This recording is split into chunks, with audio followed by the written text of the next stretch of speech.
Hey, what's up, guys? My name is Alex Gintani, and we're sitting here in my garage with my brother right here, and we're shooting our first podcast. Now, we haven't come up with a name for the podcast yet. We're thinking about it. So maybe you guys could give us a couple ideas. So, the whole point of doing this podcast is not all about cars. We're going to have all kinds of different guests come through here.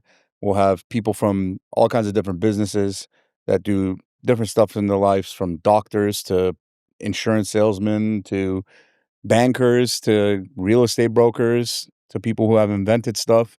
So we're hopefully going to get a lot of different people to come here, sit with us, and just talk about life in general. Obviously, the car subject will come up. Cars will always be a part of this because cars are our life. As you guys can see behind us is a pretty important project. That's something that me and my brother are actually working on.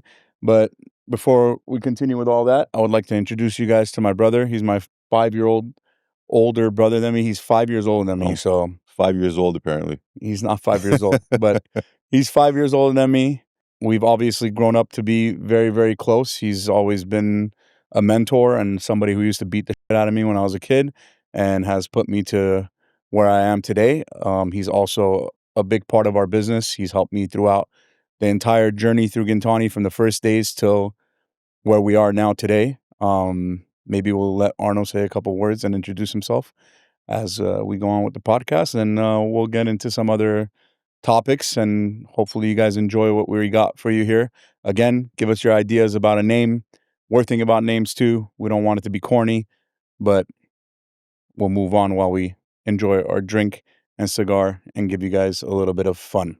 So, Alex, thank you for the introduction, man. I'm Arno Marukian, Alex's older brother. I started back in the day. I had a huge love for cars, and everything was about cars. And unfortunately, I didn't follow that dream of mine. But Alex was very persistent on wanting to do that. I ended up going into the jewelry business with my dad, family business, did that for a couple years. And then when it was time for Alex to graduate high school, he didn't want to go to college. He wanted to, should we not say No, that? it's all good. Go ahead. I didn't never went to Oh, college. yeah. Everybody knows I that. mean, so it was like, all right, you got to come work with us. He's like, I'm not coming to work with you guys. There's no way. I'm not doing no jewelry. I'm going to start my own thing. So back in 04 it was, right? Yeah, 2004. So 2004, he started working with the RMS. Oshmanelian Yes. Race Marquee Systems, yeah, RMS. That's a very famous company. Yeah, A lot of people used should to be know back about in it. the Used to day. be, yeah. Yeah. So we started off doing that. He started off doing that. The first car we bought was the 2004 Mini Cooper. Yeah, we Which still is have at my today, house and it's now, at his and house my right now. son is learning how to drive stick on it. He hates My it. son Nico, he hates it. After driving the 96 M3, he doesn't want to have any I part had of Nico this. drive manual for the first time 2 weeks ago over here. I got this E36 M3, which you guys have already seen with the S54. Beautiful car, and I promised Nico that it was going to be his first car.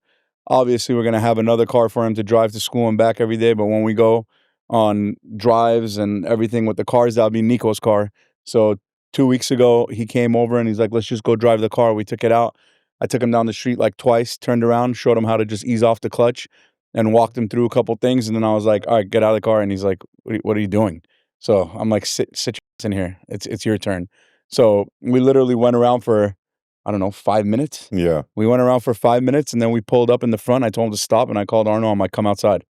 So he came outside and Nico was sitting in the driver's seat. He's like, what the hell? I'm like, go drive with him. So he got a taste of that car and now we're making him drive the Mini at the house. Which is a better car to learn on, because if he could drive that Mini, he can drive anything. Yeah, because that to be honest with you. Mini's got a race clutch in it. It drives like it's an old school build. It chatters like crazy, so he's, I think, having a little bit of a hard time with it, but he'll get the hang of it. If he could get to drive that race clutch in that Mini and deal with the chattering and the little dead spots and this and that, I think it'll make him a great driver. This video is sponsored by Upside, the most valuable app you can have on your phone in 2025. Seriously, there's nothing else out there that gives you the opportunity and power to earn more every day like Upside does. Now, if you haven't heard of Upside, it's a free and amazing app that gives you the opportunity to earn more on everyday purchases like gas, groceries, and dining out. That's right, real cash, not confusing points or weird reward systems. Just actual money you can transfer directly into your bank account, PayPal, or even turn into gift cards for places like Amazon. Now, I've been using Upside for a couple of months now, and it's crazy to me how much I've gotten back by just doing the things I was already doing.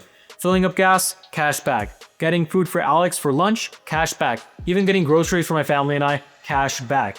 I've been able to save up a good amount to even possibly buy an exhaust for my BRZ. And the best part, Upside makes it super easy for you. All you have to do is open the app, claim an offer for whatever you're buying, pay as usual with a credit or debit card, follow the steps in the app, and boom, you get paid. It's that simple. There are over 100,000 gas stations, grocery stores, and restaurants on Upside. So no matter where you are, cashback is always just around the corner. And get this, the average Upside user earns about $280 in annual cashback. Hey, that's money you can use on bills, savings, or even treat yourself out to some car parts. Upside helps offset these inflated prices that we're all feeling right now by literally giving you cash back on purchases you're making anyways. People are earning over $1 million in cash back every single week using this app. And you can earn up to 3 times more with Upside than you would with other rewards programs or even credit card points. So don't sleep on this offer, and thank you again to Upside for sponsoring this week's Gintani video. To find out how you guys can earn as much as $280 annually in cashback like the rest of these Upside users are, click the link in our description or scan the QR code on screen to download Upside. Use code Gintani, Gintani, to get 25 cents back on each gallon of gas for your first full tank. Once again, Upside users are earning up to $280 annually by just buying what they need to buy using Upside. So to download Upside for yourself, use the link in our description or scan the QR code on the screen. Use code Gintani, get your 25 cents back per gallon of gas. And thank you again to Upside for sponsoring this week's Gintani video. Well, now that we're talking about a 96 M3, I mean, That was your first BMW. That was your second BMW. you know, when we were younger, this guy, we're very different. The thing that we have in common the most is that we have the same parents. And we look very alike. And other than that, nothing similar. We're like black and white, but also very similar in a lot of ways. But I remember when I was 11, my uncle Aved used to put me in the passenger seat and have me shift while he would drive. That's how I actually learned the gears. And then by 10 and a half, 11, he had me sitting on his lap and actually shift and steer. So by the age of 12, I was driving back and forth about like 4.5 miles from our house to my aunt's and my uncle's house, with my aunt's 84 325E, the orange one. I forget what the color was. Yeah, the funny thing is, I mean, what it's called, the orange. Henna Red. Henna Red. Yeah, the funny thing is that Henna Red car is the first time I ever learned to drive stick, and it was when I was 9 years old. Yeah. And it was my aunt who taught me how to drive it, which our aunt's pretty cool because she used to drive a stick shift 325E. Yeah. We've talked about this before, but that ended up being your first. Yeah, that was actually my first car. That was like my first car. First BMW. Yeah, first BMW, 325E, Henna Red. That was a cool car. It was cool. It would barely move, but it was still cool. Yeah, it was awesome. Back in the day, we used to have a emergency brake on. Nowadays it's all electric. It's not as fun anymore.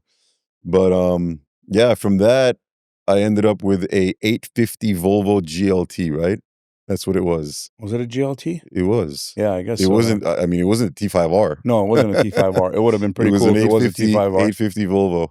Yeah, we talked about that, I think, on a couple of the episodes that we did, and I mentioned that it had 18-inch CECs. Yeah, I shout out Klaus from CEC. Yeah. I said, Uncle Klaus. That's actually where I got it from. I know. I said, Uncle Klaus, you better remember us. I know you're an OG, but now we're getting old and we're going to become OGs.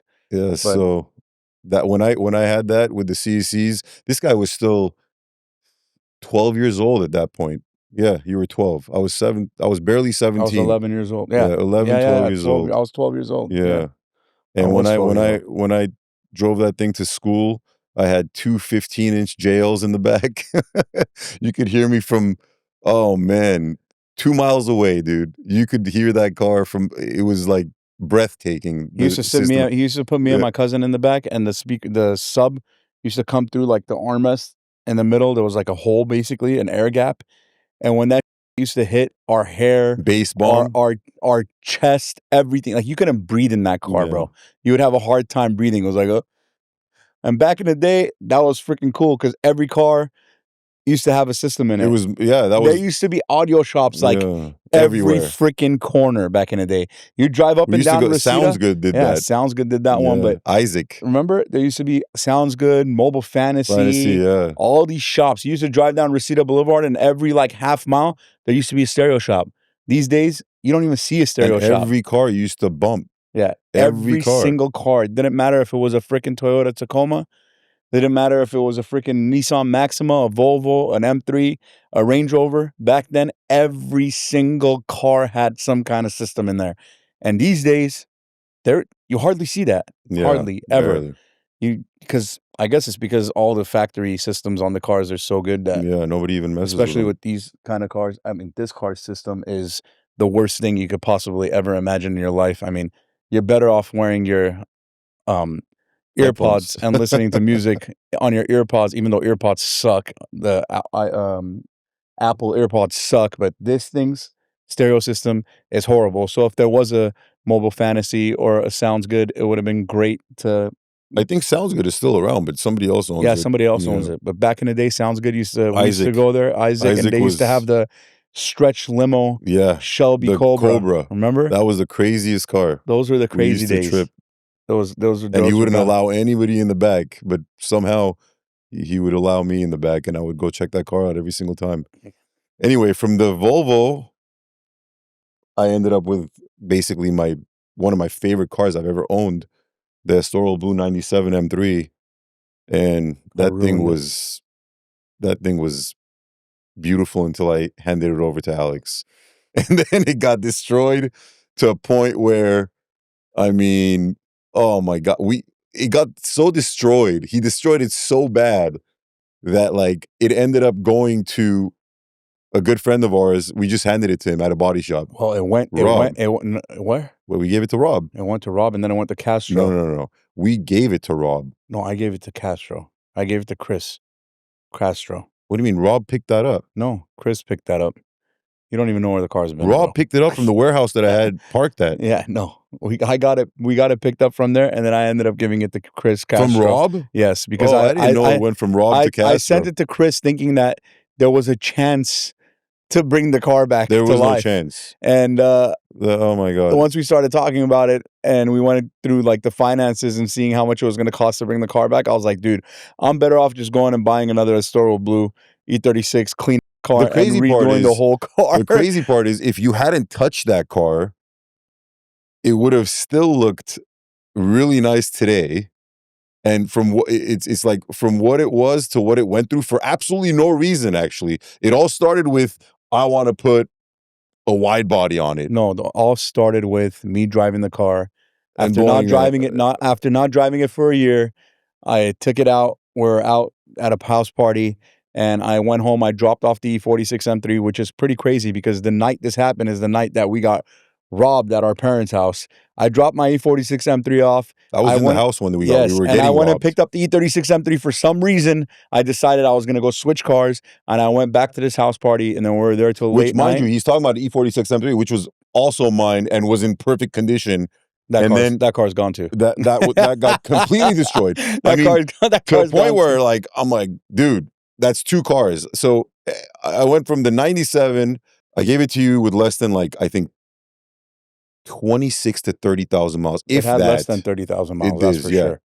That was the 97, the E36 Estoril Blue. Then the Laguna Seca E46 I gave to you with less than like 12,000 miles. I barely ever drove that thing because I had done it up so nice and clean that I would go somewhere and park it 2 miles down so there were no cars around me and it wouldn't get f***ed up.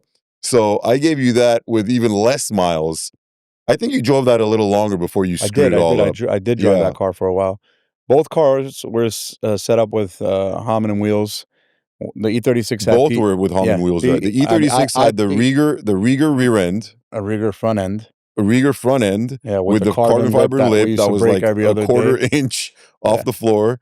It had the Hammonds, and then it had a G power You wouldn't even be exhaust. able to put a you wouldn't even be able to put a cigarette pack under that car. No way. Like laying down, Maybe you wouldn't an be able to put a iPhone. cigarette pack on that car. It was Maybe on an the iPhone. floor, and that's static. Okay, it's not no air ride that everybody does today. Straight static coilovers, KW coilovers It was like that the whole time. on the floor. yeah. No front lift, none of that.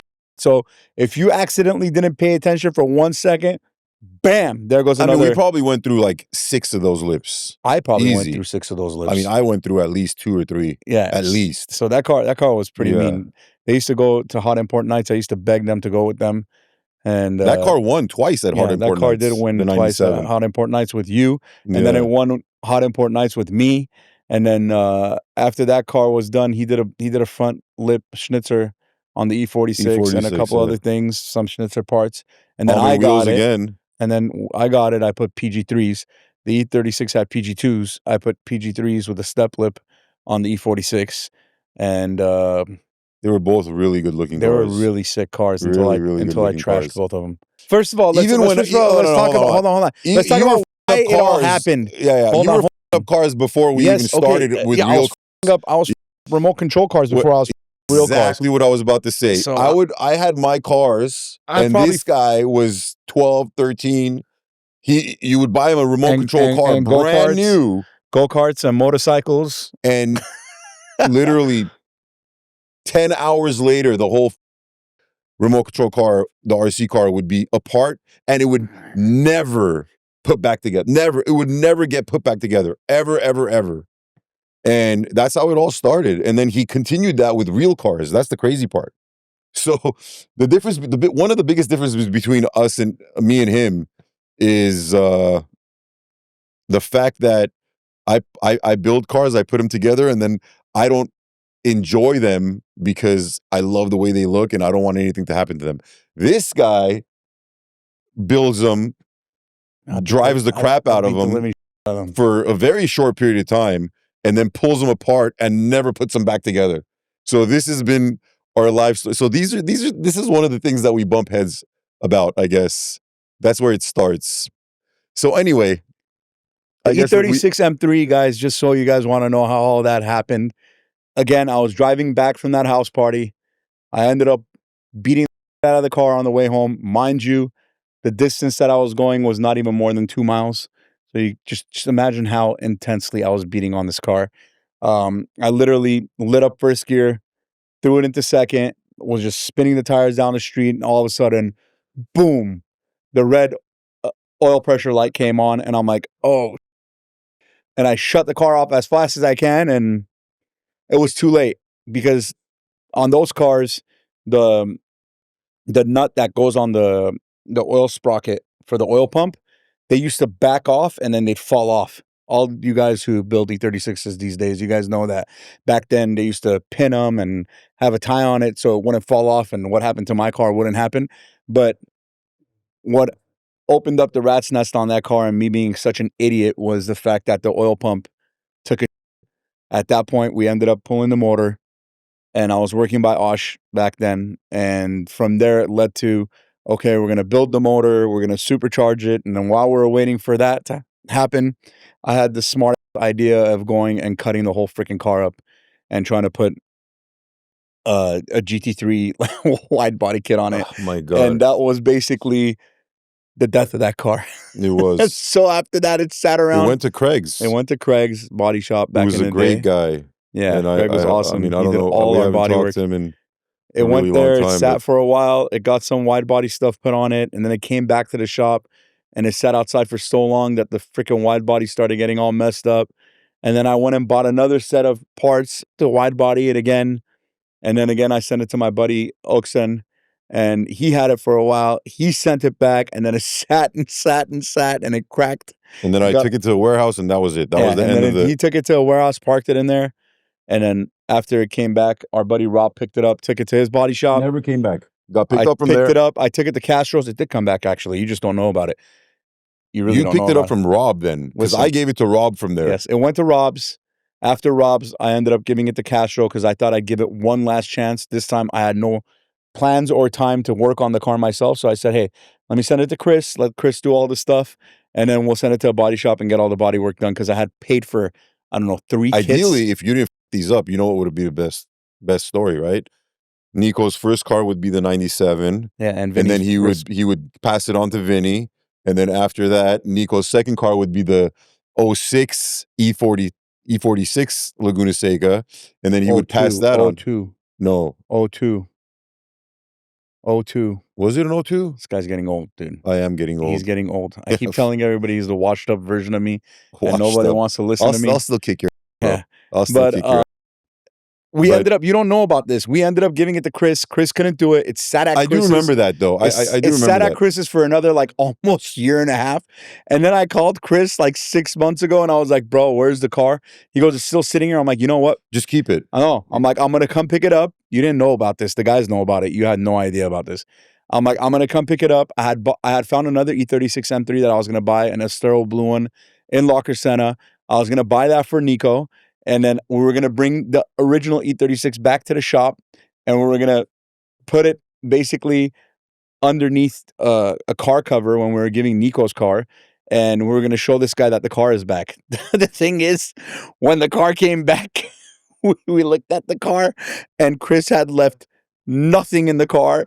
The entire There was nothing in the car anyway. No. It was worse than you could possibly ever imagine. The passenger door was smashed in. It was freaking destroyed to a point where I called him. I'm like, got hit. I go, why the hell did you even send this back to me in this place? Neither one of these cars ever got into an accident. Never. The clean title. Not a single one of them. And not even, forget about an accident. Neither one of them were ever painted. It didn't even have a ding. Because I would park, like I said, 2 miles away for nobody to pick it up. And none of these cars had ever gotten repainted or touched up or anything. And then they're both gone now. Anyway, it doesn't matter. Anyway, so you don't know this. Again, the car came back, and we ended up giving it to some guy off of YouTube. We brought the car back to the shop to do all this stuff. And then we looked at the car and we're like, nah, it's not going to happen. So we put it on Facebook Marketplace. These 2 guys came who actually get cars like this and actually rebuild them. So they came and picked up the car, and there's a video on YouTube of them coming and picking up the car. I'm not really in the video, but they dealt with Anton and Misag, and they have the car now. And these guys are actually going to start putting this car back together. God willing. I don't know how they're going to do it. God willing. I'm sure I'd like to see it come back to life one of these days. It's not going to come back to life like we had it. They're going to put an LS in it and make it a drift car. But it'll be somewhere rolling around. As long as from the outside it looks halfway decent and drivable. So at the end of the day, even though I destroyed the car, it ended up in somebody's hands who's going to value it and appreciate it and enjoy it. Yeah. So he always covers it up some way, somehow. But it's all good. It's all good. This is an ongoing fight. We're getting to a sore subject over here. Yeah. This guy's about to start itching. Yeah. I destroyed the E46 M3 too. That's gone. I mean, that one's gone. I recouped on my though. I mean, I've replaced the E36 with a beautiful E36 sitting right there. So kudos to me, which is a pretty bad car. He replaced all of them for himself. I'm still here with nothing, but it's all good. We're giving that to Nico, so it's not mine. So that's one up right there. But we've replaced some of the cars. I got a couple more to replace. We still got our E39 M5 that's at the body shop getting all retouched up, which I'm redoing. So you could drive that around. And then the E60 M5, which was probably, other than my E36, my all-time favorite car. And that one was, I mean, the black on red E60. Oh, that was a bad story. I know, but that one was not our fault. It wasn't our fault, but we're not going to give names about whose fault that was. Yeah, but that was caused by the power steering cap, right? Yeah. They switched the power steering and they switched the power steering and the so this guy bought an E60 coolant M5, reservoir cap. But this guy bought an E60 M5. It was beautiful. We did an exhaust. We tuned it. Whatever. He was driving it for a while, and then we ended up using the car and we put our blower on it, and that car went around. Was amazing. That car went around for a while. That was actually Melissa's favorite car too. And I used to get his wife, my sister-in-law, in that car, and she would only trust me. We'd get in that thing, and I would go berserk. I mean, we would be sideways in that thing through like 4 gears, like just completely sliding it. It used to make like 750 wheel. That was a car. It That had our was a blower car. on it. It was amazing. And again, it was his car, which I used to build my product on. That one we put back together, and it was actually great. And we actually sold the product. Yeah, and we sold a lot of the product, which people know But us it was by right the before V10s and track the V8. day. And Prepping for track day. he was out of town, and I decided I'm going to take the He car to calls the me. track. He goes, "Hey, you mind if I take the car to the track?" Like, no, I don't mind if you take the car to the track. Go ahead. It's like, So all right. So they pull it into the shop. they pull it into the shop, and I tell them to do an oil change and this and that and whatever. And then I tell them, you know what? While we're at it, change the fluid for the power steering. So we're not going to give any names. One of my guys No, we won't. He's still with us, by the way. He used to work for us. He's still with us. Yeah, he made a mistake. He doesn't work on It's cars. all good. He doesn't work No, on he cars doesn't anymore. work on He doesn't work on cars anymore. Nobody's giving names, but we love him. We love him. Yeah, we do He's love family. He him. deserves So whatever, it. he pulls it in. It's late, which it's nobody's fault but mine. Okay, I should have never told the guys to pull in the car at like we're working till almost midnight. It's an honest mistake though. Yes. The caps were the same exact caps, identical stickers on them. One had a breather, one didn't. Yeah, am I correct? So, yes. Yes. So he does this oil change. He does the fluid flush, whatever. We get it ready, closes it up, and I go to the track event. So we go to a track event. I take it out a couple laps. We have fun. We bring it back, and everything's okay because I didn't go too many times. I think the first time out I was out late, so we only had like 2 laps into the car, and I pulled out. So we go on the next session, and this time my buddy Danny from Mini Corso, you guys all know that crazy maniac pretty well. So Danny's in the car with me, and me and Danny take this thing out. Danny's sitting passenger, and we take off, and our buddy Vadim is in his E92 M3, which had some of our stuff on it, and he's chasing us, and we're in the E60, and we're flying. Okay, we are flying, and we're just going down the straight at Button Willow. Car feels great. I get into turn 1, great. We come out, we're at the back, and we're going straight into, I forgot which turn we're on, whatever happened, but we were moving, dude. And I go and I hit the brakes to slow down and turn the car in, and I look at Danny, I'm like, holy, I have no steering. Like, it turned into a rock. And I was like, holy, I can't steer this thing. And I'm trying to pull it. And while we're doing that, my buddy's in the back, I guess, honking, flashing his lights. We can't see any of this. We have helmets on, whatever. And we end up trying to pull off to track. And as we're pulling off the track, he comes next to us. He stops and he's like, get the out of the car. Get out of the car. Get out of the car. He's yelling at me and Dad. I'm like, what's going on?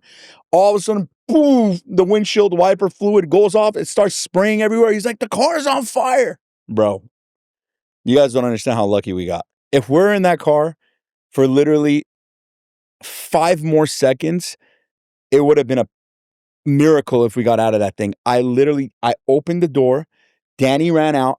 As I was putting my foot out, I was wearing shorts, crazy part, and I put my foot out and I go to run out of the car and the whole side of the car just goes and it freaking ignites. My entire leg, the back of my leg, hair, everything gone. It was burnt. We run off. I don't know what the hell's going on. I'm tripping. I take my helmet off. Danny's screaming and yelling. There's cars on the track. He's like, put your helmet back on your head. Put your helmet back on your head. And I'm just losing my mind. I'm like, oh, there goes car number 3 that I just killed on my brothers. I don't know what the hell I'm going to tell this guy. So the car is an inferno. The best part was I was out of town. Yeah, he's out of town. So, and I see this video posted. No, and Mark called you, our buddy Mark Wagner. Yeah, I know. But before that, I saw a video posted, and I was with Melissa. We were out of town. I don't remember where we were, and I'm like, damn, look at this car on the track. It's an M5. It's on fire. I can't believe. And then within seconds, Mark Wagner texts me the video and pictures, and he's like, hey, bud, unfortunately, your car is on fire, but your brother's good. Everybody's safe. I'm like, what the I mean, it went from like watching a video and a picture, within 30 seconds, everything just flipped. I'm like, oh, it's my car. But the crazy part is back then, even today, there's still a lot of haters, but back then, with all the haters, it was like, oh, They blew the engine. Right? Yeah. That was all. They blew the engine, and the engine caught on fire, and nobody knows what happened. This is what happened. The caps were switched. We actually had to bring the car back and Yeah. make, I don't even know where any of that stuff is, but because of so much hate and so much talking, of course it's still like that these days, and we'll get to that because I want to make a couple comments about that. And we actually had to bring the car back and do a startup video to show everybody that it had nothing to do with the supercharger kit and the engine was not blown or anything like that. The car Again, started right up. right up. We got really lucky, okay? Me and Danny got really lucky, and I was so scared to call him and tell him what was going on. I called him, and he's like, "Are you stupid? Like, what are you tripping on the car? Thank God you guys got out," which obviously any one of us in that case would say the same thing Yeah. to our brother or our kid or whatever. At the end of the day, it's just a piece of metal.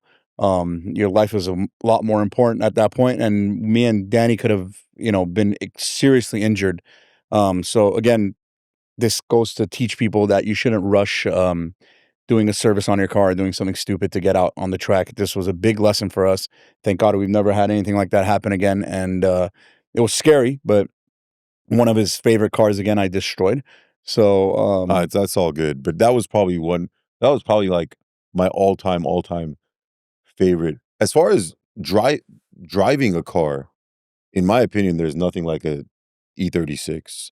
That car is the most raw, controlled car for me. I mean, I've had the E36, I've had the E46, I had the E60 M5, I had the what was the M6, but that was a 2021. What is that? Is that what? I don't even know what it is. I forgot my BMWs. The 2021 F13. Huh? F13. Yeah, F13.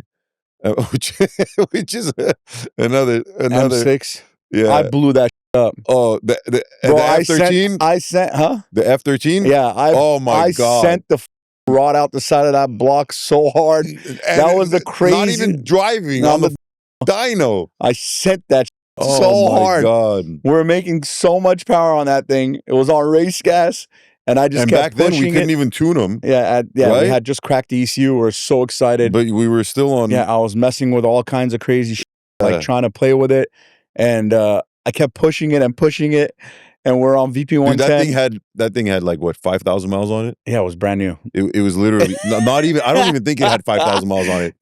That was the sexiest. That was the sexiest that was car. A bad car. I pulled a 189 on that at Shift Sector. Actually, 189. That car was fast as hell.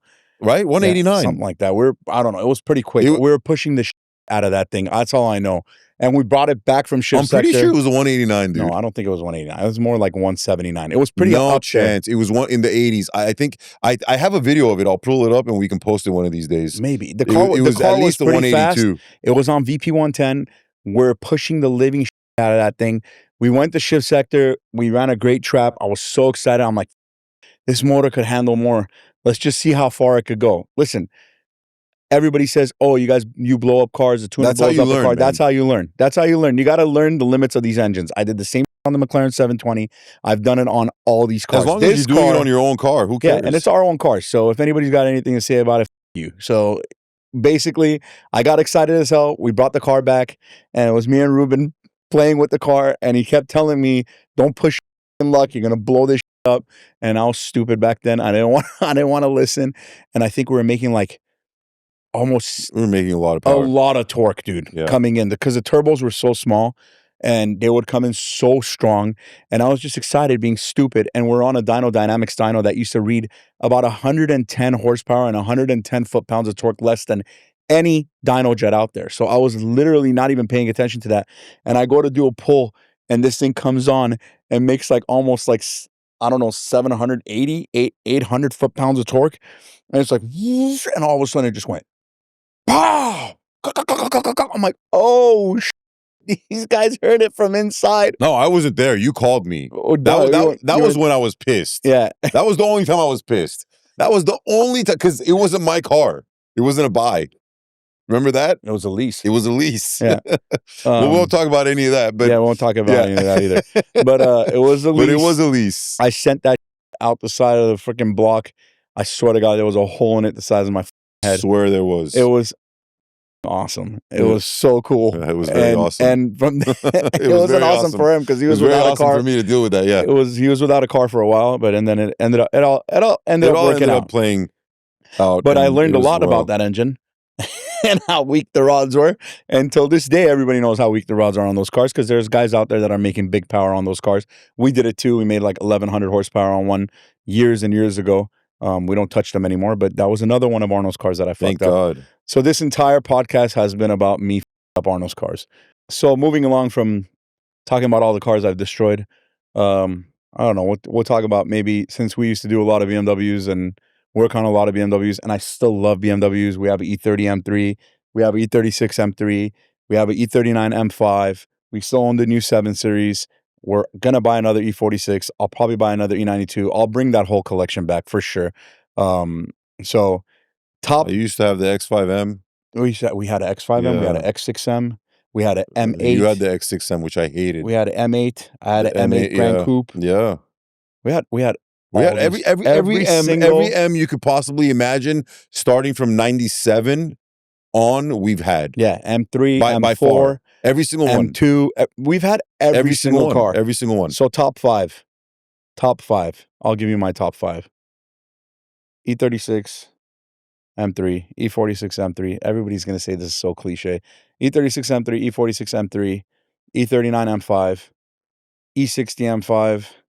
And, you know, as much as problems as the E92 has, even though even the E60 M5 has with rod bearings and everything else, as far as I cars think the go, E92 would be also on my top 5. If you're talking like stock out of the dealer factory, I'm going to have to agree. The only one I'm going to skip is your E39 M5 because I never had one. I never drove one. I know it's like the ultimate one, but for me, E39 M5 is the M5, my friend. But for me, I would skip the E46 as well. And I had both. I'll take my E36 over the E46 any day. Yeah. I would. A lot of people say that. You're like dude, Misag and Anton, bro. When you drove, listen, dude. When you drove an E36, it was one of the best, well-balanced cars ever built. Let me tell you something, dude. If you wanted to split cars, which I've done multiple times, at whatever speed it was, didn't matter. That car could split cars, and you knew that if you wanted it to move just a millimeter to the right, millimeter to the left, the car would do exactly what you wanted it to do. The E46 was not like that. Yes, it was funner. It was a lot more fun to drive, maybe just because it was faster and all that. But as far as like control of the car and as a driver and control of the road, the E36 for me would take over the E46. So for me, it would be E36, and then I would take my E60 M5 over it. And then probably after that, I would take the F13 M6, which was an amazing car. And I love F13. Hold on, we got to pull that back. It's not an F13, it's an F12. An F12 is the coupe, F13 is the convertible. Am I right or wrong? Man, I've gotten so bad with BMWs. Yeah, because we haven't been working on them for ages. Embarrassing. It is F12. F12. F12. Yeah. Okay, so the F12. Yeah, it was a wannabe Ferrari F12, but it wasn't. No, dude, it was a sexy car. It was a sexy car, dude. And you know when what? I had that when we took that to Shift Sector, I swear to God, you know, Wadi was with us. Waldo. He that was the first year he came. Yeah, he can't come. And he sat in the passenger seat when I did that run that I'm claiming it was 189, but you're saying it was less. It wasn't 189. It was in the 80s. It was 182. It was probably 182. I'll pull up the video, dude. Okay, all right. I'll pull it up. He was like, dude, I can't believe you're getting more looks and more attention with this car than these Ferraris and these Lamborghinis. It was brand new when we went. Well, the car was only 2 months old when we went. That car, when the 6 Series came out, the new one, it was so beautiful. It kind of reminded you of like it was like an exotic, but also not really quite an exotic. It had more of like the Aston Martin feel. Yeah. It was so nice. And that the front end, the rear end, everything. That actually still goes on with the 8 Series. I mean, yesterday Nijda and Greg actually stopped by, and Nijda pulled the trigger, and I don't know if I should be saying this or not, but it's all good. They don't have no podcast or YouTube channel, even though Nijda is wearing chains on the St. Vincent's channel. They just got Greg a M850 Grand Coupe, and I told them the same thing. I said, "This is one of the sexiest It's cars crazy on the you're street." talking about Nijde. It's still the M850, even the 8 Series. It's still one of the most elegant, Yeah. nice, like sporty looking. It's They one of the still look great. sexiest cars, man. And they look. Listen, look BMWs are great cars. They're definitely the ultimate driving machine. It really goes a long way. I mean, Yeah. I think it's second to best from Porsche, to be honest with you. As like a daily driver, I think that I couldn't agree more, because once you own a BMW, yeah, I mean, every it's BMW owner, second to best to Porsche. It definitely is. every BMW owner ends up It's owning a Porsche. yeah, but- it's the closest thing to a Porsche, though. If you can't afford a Porsche, the BMW is Well, the car. sometimes you can afford a Porsche. There's BMWs that are better than Porsches. Yeah, of course, but you know what I mean. A lot of people are going to hate on me for saying that comment, but it is the truth. It really You is. can't really find a BMW. My wife has been driving, her first car that she got was a VW GTI, and then from there I made sure she never drove a VW GTI again. She got a Mini Cooper, and that's when she started getting into, kind of like the BMW family. After the Mini, we got her 4 Series, and once I got her the 4 Series, it was game over. Once she drove that car, she didn't want to drive any other car but a Both of BMW. them. She got an M4 convertible. After that, we had a kid, and I'm like, you can't have this and we need to get an SUV. And she's like, I'm not X6. driving an SUV. So I ended up taking her to Bob Smith BMW in Calabasas, and it was the best road I could get her on, the back roads. And I made her sit in an X6M Melbourne red, and I told her, go rip it through the canyons. And she's like, okay, I want this car. And then from there, it just moved on. We got a bigger one. We got the X7, and then we got the 7 Series. And then I got her an Aston Martin. She wanted to kill me. She hated that car. She doesn't like cars like was that. the stupidest thing That you was ever did. that was one of the dumbest purchases I've ever made. Even though it was a cool car and it I was kind of fast. on it, but I didn't make him. I didn't want to make you. Yeah, feel it was too bad a about bad it. decision. But, My buddy I mean- Vincent was just a great salesman. He works at Calpin, Aston Martin and Jaguar. If you guys are looking for a car, go talk to Vincent over there. He'll get you into an Aston Martin. That's for sure. He got me into one, and it was a cool car. Just didn't. great looking cars. Aston Martins are seriously still one of the sexiest cars out there. for sure. The new Vantage is unbelievable. The new DB12, they fixed so much on that car. I know, because they gave me one to drive for 3 months while my car was sitting in the dealer for 180 days or whatever the hell it was. But I got her the Aston Martin. She hated that thing. That was gone. And then I got her the 7 Series, which my dad is driving now. And then I went and got the Bentley, and she's still cussing me out because she just wants her 7 Series back. So again, we'll always be a BMW family, no matter if we own Lamborghinis, Porsches, Ferraris, whatever it is. A BMW, once you're in love with a BMW, it's an irreplaceable car. It really is. It really is. Nothing will ever drive like a BMW. And it is the ultimate driving machine. It really is. And they kind of have stepped up the game, especially with the new M4, M3, the G80 cars. Those Fast, man. Those cars are unbelievable. They're I mean, there's fast. guys out there that are doing some crazy.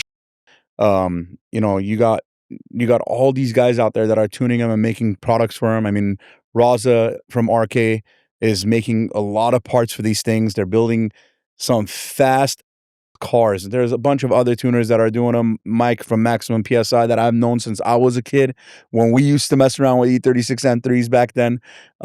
These guys are putting down some nasty numbers with these cars, and they're so efficient, and they really just get up and get out of the hole and get moving, and it's crazy. I mean, they got these cars running freaking low 8s to, I think some of them have even hit 7-second mark, which is absolutely nuts.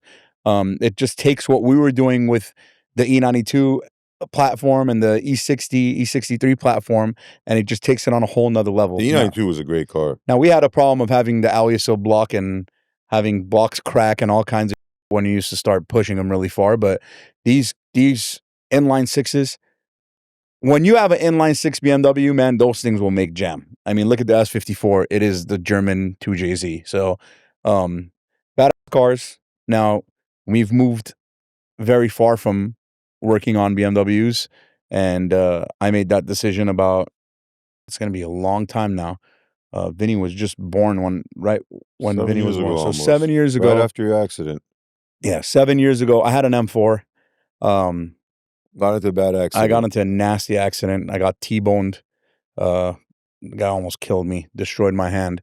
It was really bad. Right by our old shop. That's when Sal and Alex from Auto Couture, when they used to work for Auto Couture, and they tried coming Both and great guys. building ACM Sal West and Alex down here. And like Sal is brothers. now the owner of Gintani, Florida. How ironic is that?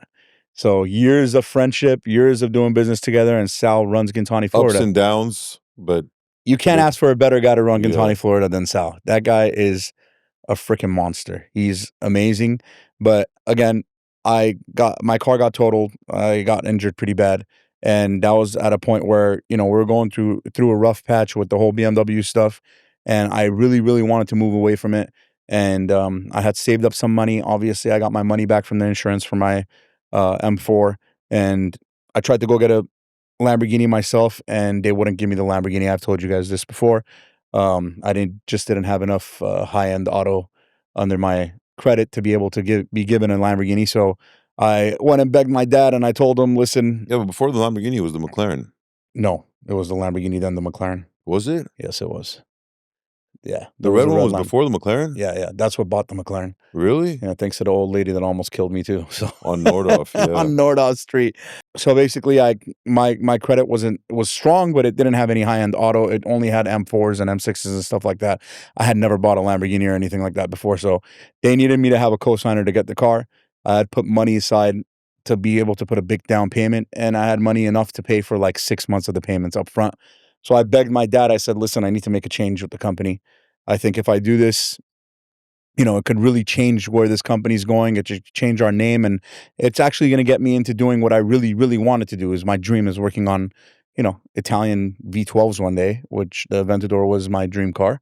And I convinced him to go and help me co-sign on the Lambo. And I basically told him that in 6-7 months, if you don't see a change in the car and we don't start getting cars like this through the door, then you could go sell the car, take the payments, and get the money back, because we had bought the car for really cheap. And I think that was the best decision I ever made in my life. I think we've talked about this before on the episodes, but I think buying that car, when I first told my dad I was going to buy that car, he told me, "Who are you, man? You're going to drive a Lamborghini." That's exactly what he told me. He said, "I don't even drive a Lamborghini. You're going to drive a Lamborghini?" And I told him, "Listen, it's not about me driving a Lamborghini. It's about changing the whole concept of the business." And I mean, I don't know. Arno was in and out back then, but I'm pretty sure saw. That was right. That was right when I had gone back into jewelry. So anyway, we started the whole thing with Osh, right? Mm-hmm. And we started with the Minis, and then we went from the Minis to the E46. That was the first one we tried. And then Adam Carolla's car came in, right?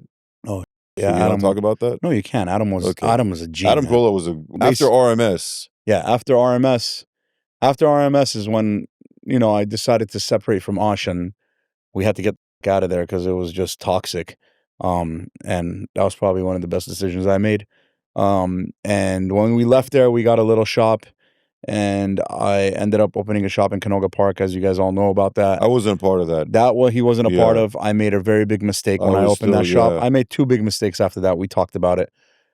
Jesse Diakis, Corey Dillon. Corey Dillon was a great guy. Which he's still a he's a dope guy. Corey Dillon was a great Corey dude. I have some text messages from him that nobody wants to talk about, but even after saying that, Corey Dillon is definitely one of the greatest guys I've met. Sweet guy.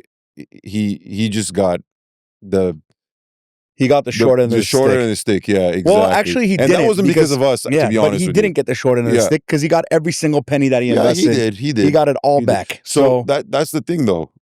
That's what we thrive on, to be honest with you. I mean, all these years, my I don't want to owe anybody any money. He doesn't. We've done this for years. He's been doing it for the last 7 to 9 years on his own. Before that, I was with him. But I don't think we've screwed over anyone. If anything, we paid out more. We paid not out only that, we've been more screwed than over. we're supposed to. When we've been screwed over way too many times. I don't say the word hate a lot, but if there's one guy two guys that I can't stand, two guys. One is, I'm sure you guys have talked about it in your YouTube channel. I've been there once or twice for the Christmas parties and stuff, but one of them was Jesse. I don't even know his last name, and I never wanted that guy's up to. Jesse Diakis. Jesse, whatever. And then the second one was Jeremy Fleming. That guy was the worst. And I mean, that guy. The sad part is a piece like that is actually still in business. That's and that's that crazy guy, I part. had him on his knees crying once. Remember? In a dino room? If you guys could see on our podcast, there's no holding back. We talk about everything. There's nothing to hide. That guy,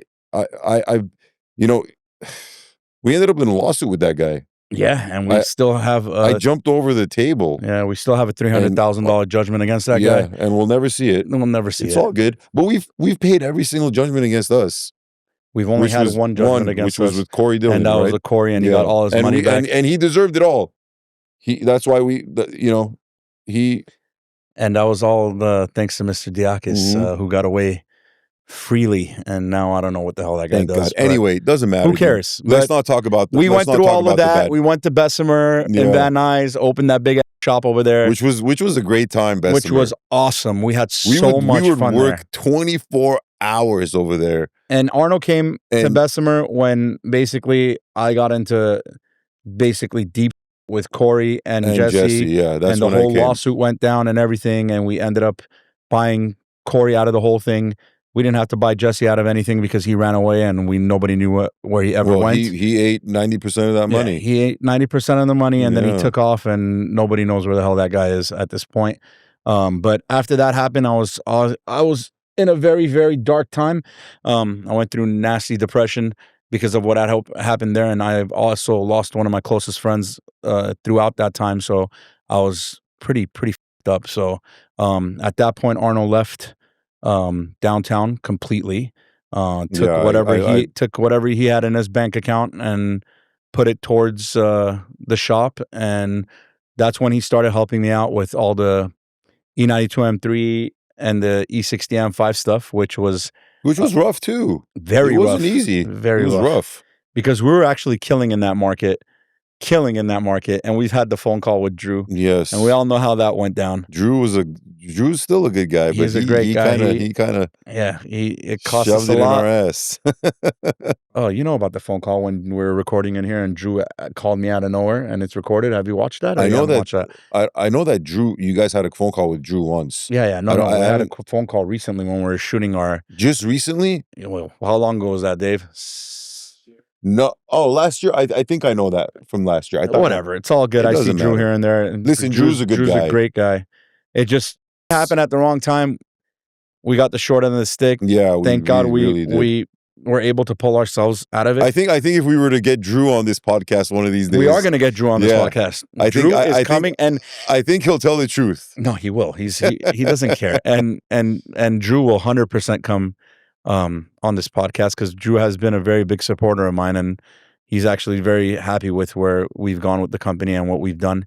We even had a guy named Robert Collins who was completely against us too, and he's actually pretty surprised with what we've done. That's the ESS guy, right? Yeah, these are all that ESS guy made our guys. life miserable. Yeah, a lot of ESS guys. So when I went back to help this guy, I walked into an inferno. I mean, it was a disaster.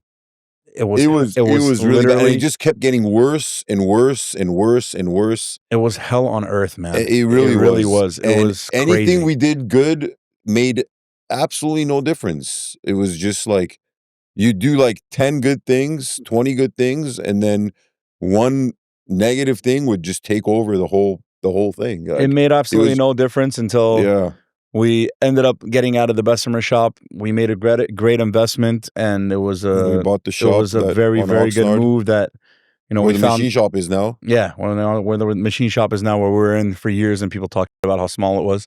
But that place carried us for years, and that place made us what we are today. And it's amazing that we actually own that piece of land, and we'll own it forever, hopefully. But we went through hell, and we came back over there too. We started setting all the records for all the V8 stuff, the V10 stuff. We started doing all the stuff that nobody was doing, like all the E85 tunes and, pushing the limits of the engine, even though we're, finding out cracking blocks. I was literally taking V8 blocks and V10 blocks on a bandsaw in the back of the machine shop and cutting them in half to see how we can make them stronger.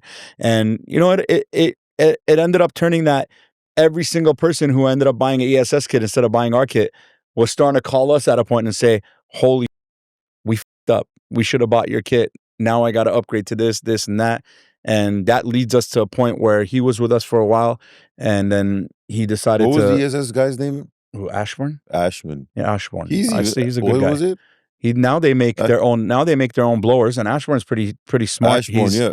He's actually walked even away. He's on we're on good terms with him. Yeah, all of now. them. Yeah, we don't have They're beef good. with anybody. Listen, at the end of the day, all these guys are good people, right?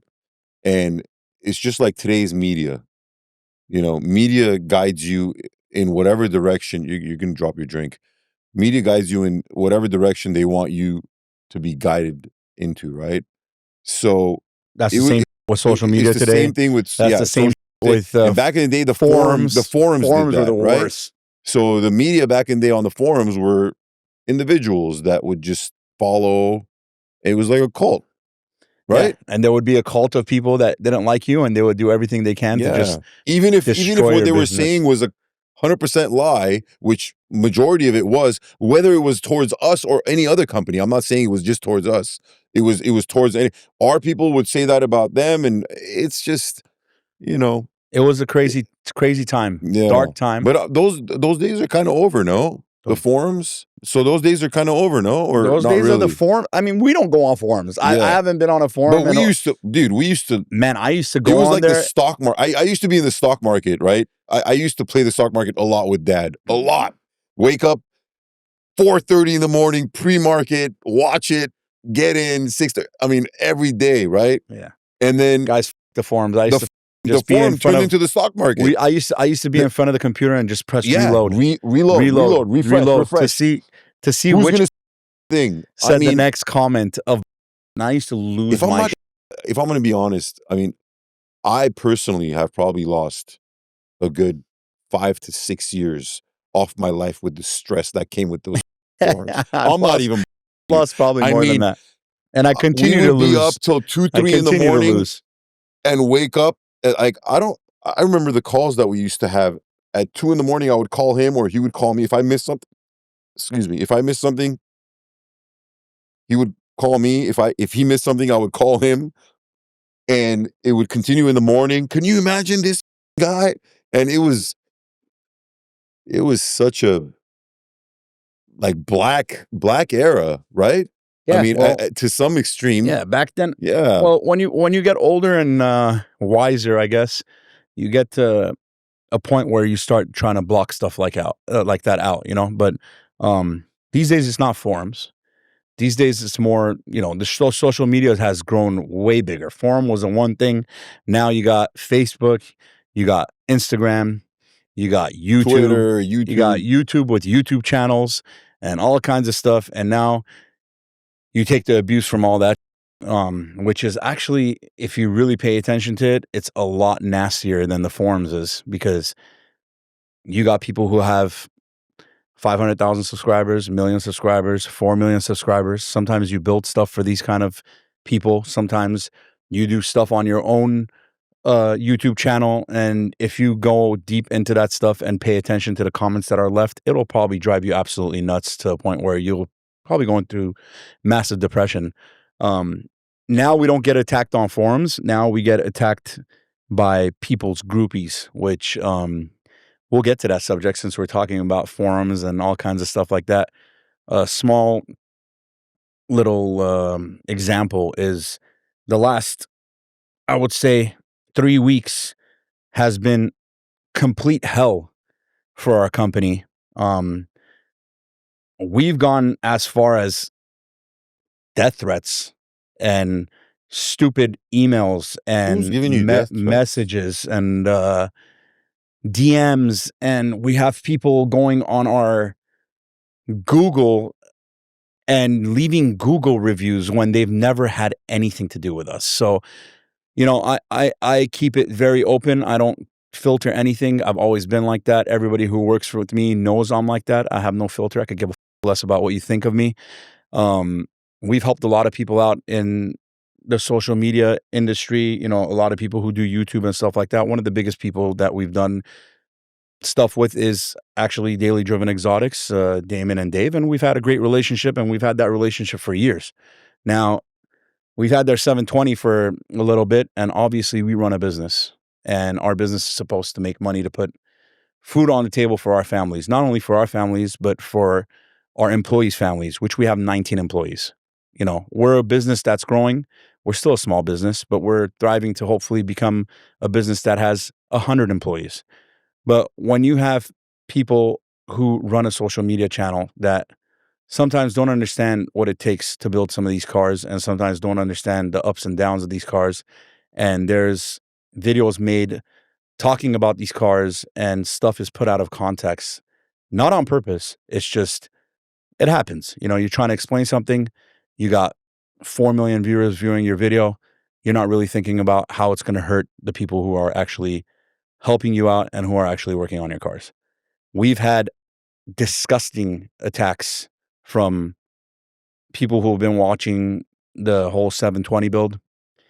I think when we speak on the channel or on other people's channels, you guys don't hear the words that come out of my mouth. I always try to keep it clean. I always try to keep it straightforward and honest and try to explain what's going on with a car, why there's certain things happening with the car, why a car shouldn't be driven, or whatever. I think we've been very clear. I think we've been very open and honest, and we've been very welcoming to let people come into our shops, our old shop, our new shop, record us while we're working, and we got nothing to hide. You know, what we do is what we do. And you can put it on camera because it's the truth, and it's us putting in our hard work. But when enthusiasts and people who are supporters of a certain channel go online and they send us disgusting emails, try to get my cell phone number and spam call my cell phone, my personal cell phone, spam call our shop, leave Google reviews on us. You guys, that is not cool. Okay. We all have families.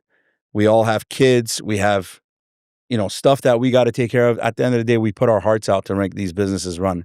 And stuff like that needs to stop. And I've been wanting to talk about this. I know obviously my brother doesn't know too much about what's going on. I've called him and I've told him how, you know, recently how pissed off I've been over this. And I don't keep my mouth shut. And again, this podcast is all about not keeping your mouth shut.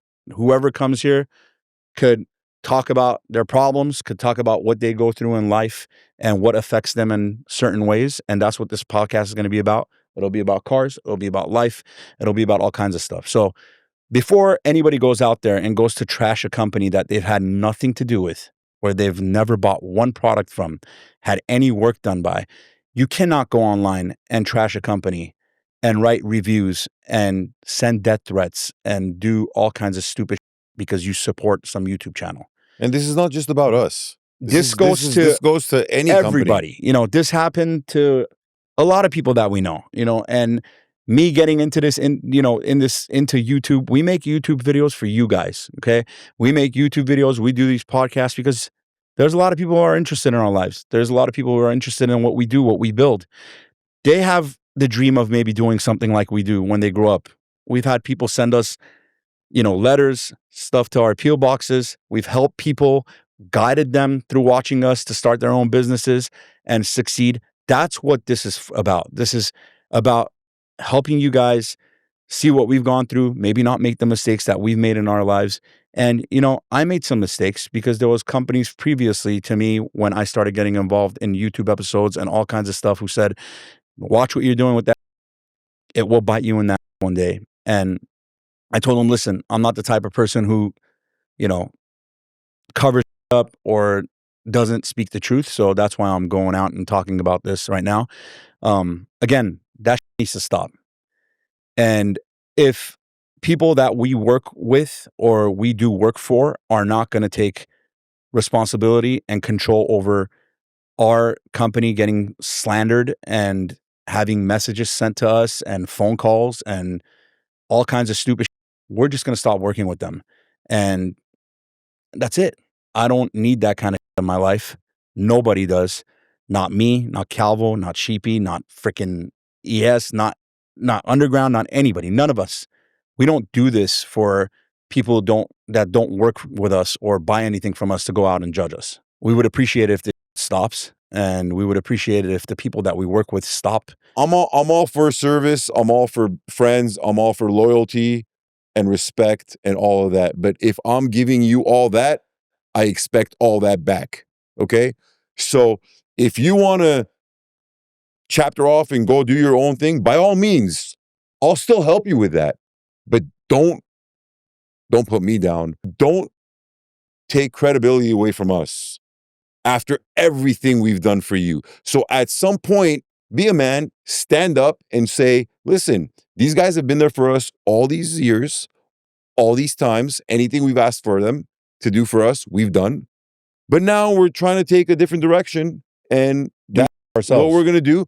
And we're going to promote ourselves, and we're going to do this. By all means, do it. All power to you, dude. There is nothing wrong with that. Don't do it by on other companies. And I'm not talking about just us, but in this moment right here, that's what I'm talking about.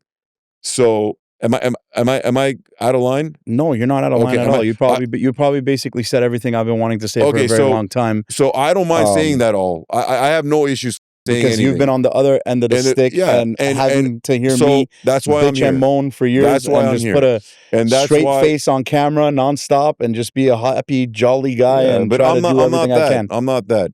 Again, listen, this is going to be blown out of context. I know it's going to go there.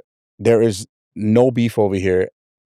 I don't Absolutely care none. about Absolutely what none. anybody decides to do with their business. I'm very, very, very close to Damon and Dave. And honestly, I love those guys. We've shared great times together. We still continue to share great times together. But sometimes when you're making videos or you're talking about a certain project or whatever, I understand views are a big thing.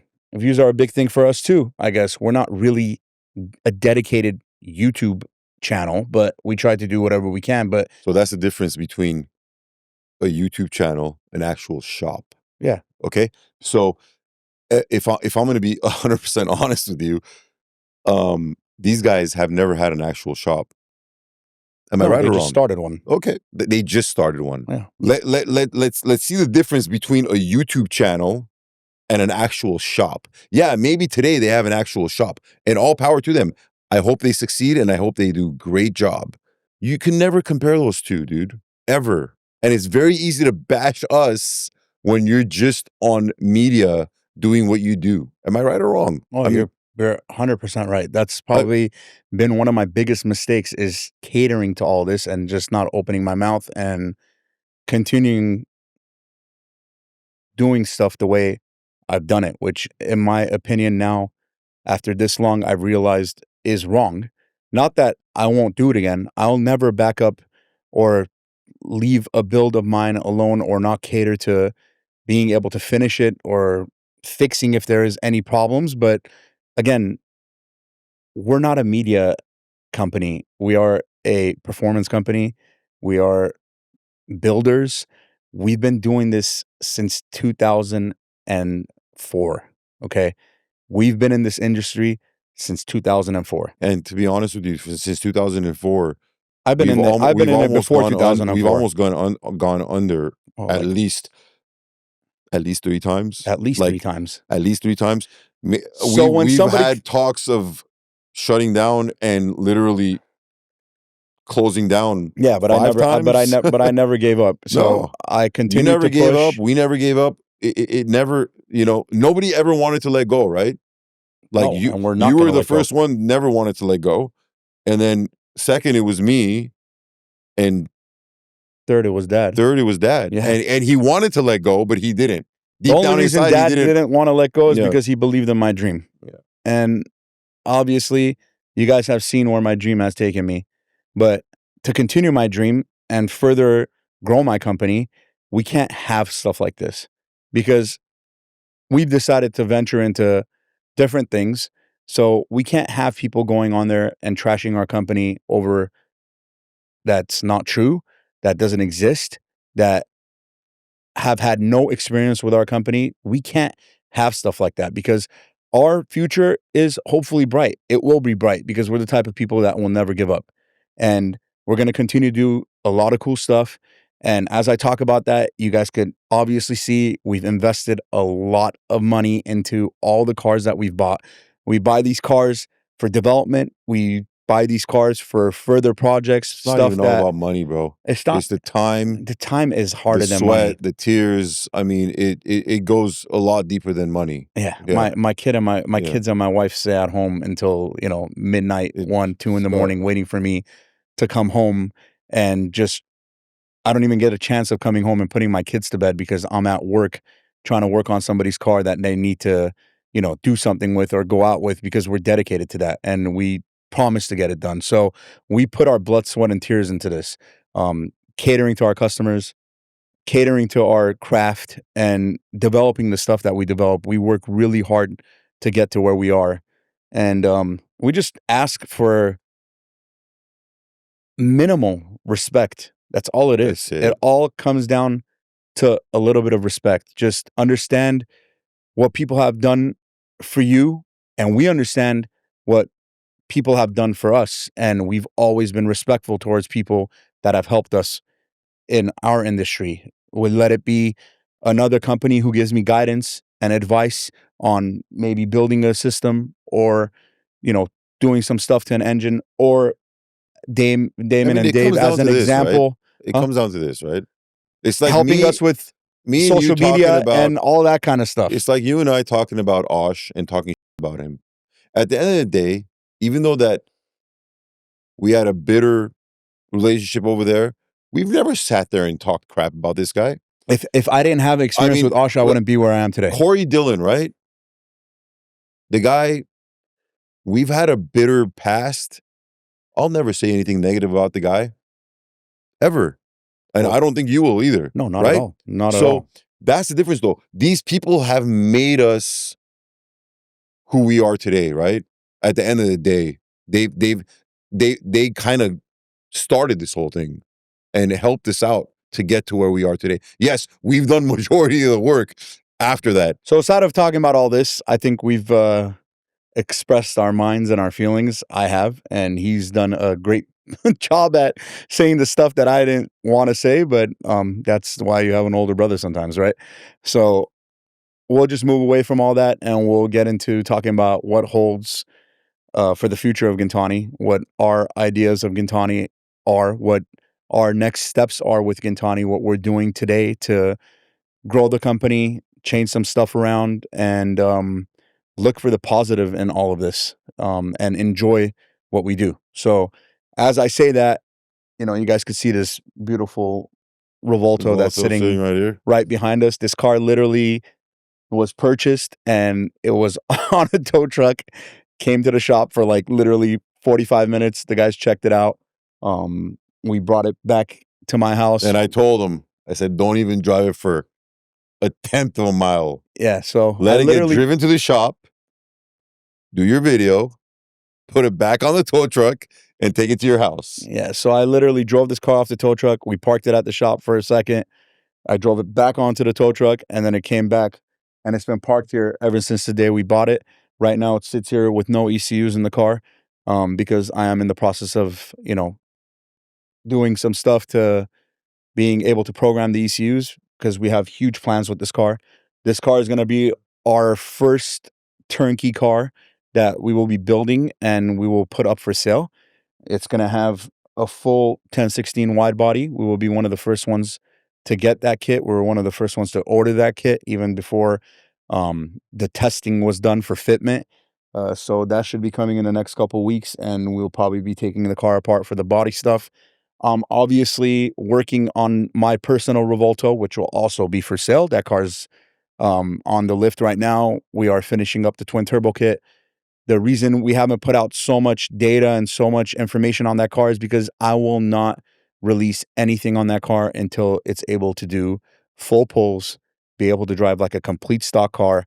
We could get 60 to 130 times. We could get dyno numbers. We know the car is perfectly efficient. it's driving, everything's good before we could release a product. So we're working on the twin turbo kit for that car. We're going to be working on the cosmetic stuff for this car. So this car will either be sold with just cosmetic upgrades with wheels and a wide body, and then it will obviously have our full Exhaust F1 system on there.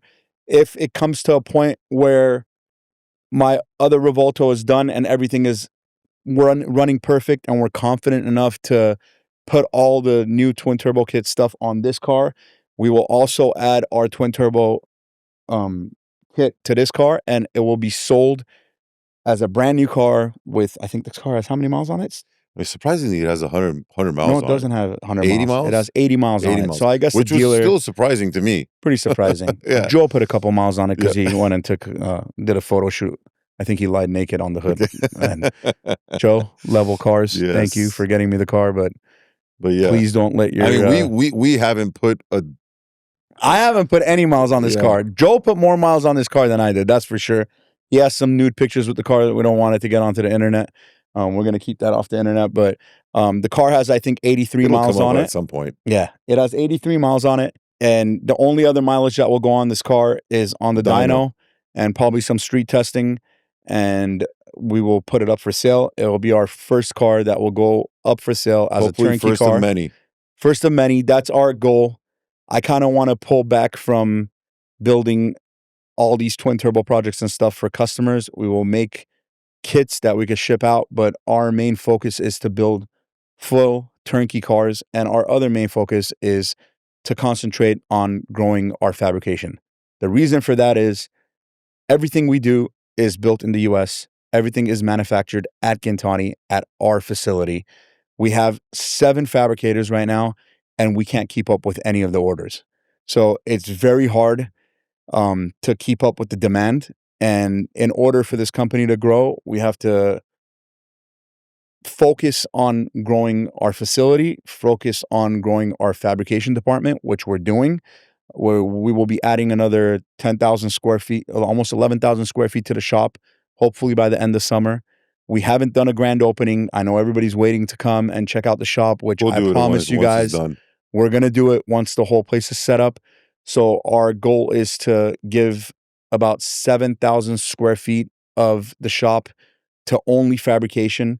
We're in the middle of deciding what mandrel bender we're going to go with. We have a bunch of laser welders that have come in. We have a bunch of turntables, a bunch of new stuff that we are going to focus on to up our production, to be able to put stuff on the shelf, because that is the hardest thing for us right now.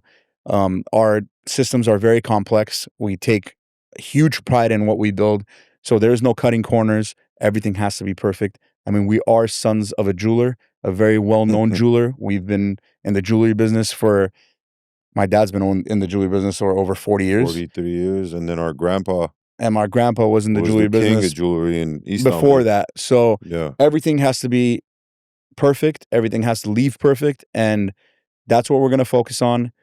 We are also going to focus on a huge part of our business being service and maintenance. Right now, we have people who call us for service and maintenance every single day, and we can't take it in because we're limited to the fact that we have so many builds going on and so many exhaust system stuff that we're designing. But we've hired 2 amazing guys that are doing CAD stuff, a lot of 3D printing, a lot of 3D our new scanning. Guy starts on the 12th by Monday, right? Our new guy starts on the 12th, which is a pretty bad guy. Which is Monday. Yeah, right? I've known him for a very long time, so you guys will see him. I'm not sure what the date is today. Yeah, but you guys will see him in a lot of our episodes, hopefully. He's been around. I've known him for over 15 years now. Yeah. Which is it's a longer big thing. Longer than that. Yeah. The big thing for me that Chris is joining our company. You guys are going to see that.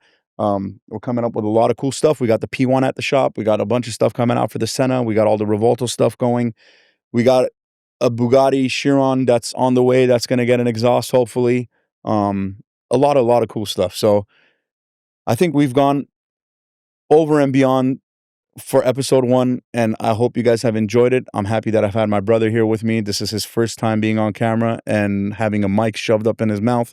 But I hope I did a decent job. I mean, I started off a little rusty, but So the whole plan is so I'm going to come back to the shop full time. I'll be taking care of majority of the fabrication side of it, not the designing side of it, just running the fabrication side of it. Alex will still be designing all the fabrication, all the designs for the exhaust systems and So all Arno's that. against me building a bunch of turbo kits. Yeah, And so I'm definitely against that. I've told him you could take most of the fabrication crew. I want 2 guys. Leave me the alone. So Let me build the fast. I'm gonna give him 2 guys. I'm gonna give him the 2 guys that he wants, and I'm gonna hire another 6 for me. And we're gonna be, God willing, in the next 8 months to a year, we will have multiple units for a lot of cars in stock, on shelf, to be shipped out same day. That's the goal. Turnkey cars is the other goal. I will let Alex play around and do what he loves to do and continue doing what he's great at and his hobby, with playing around with all these turbo kits and building 12, 13, 14, 2,500 horsepower cars that, That's what I like. I'm not a big fan of. I mean, I'm a big fan of seeing them when they're done, but I don't want to be a part of building that because it's too stressful. So I love seeing all these crazy cars done and finished and be able to drive them and stuff, but I don't want to be a part of the build at all. At all. He doesn't want to deal with too the stress. stressful. The other end of the business is stressful enough, but this end, building these crazy kits and Listen, I thrive on doing that people say it can't be done. Yeah, so it's like you continue doing that, and I'll support you with that. I will. But God willing, the future is bright, and we can make all you guys happy. And to be honest with you, at the beginning of this podcast, we said that it wasn't going to be all about cars, right? So unfortunately, it led to majority of tonight was all about cars. And we promise you that it will not be all about cars from this point on. This was just the first podcast that we did. We hope to keep this going. And thank you all for listening. Thank you, guys. The flames will live on forever. See you guys on the next episode.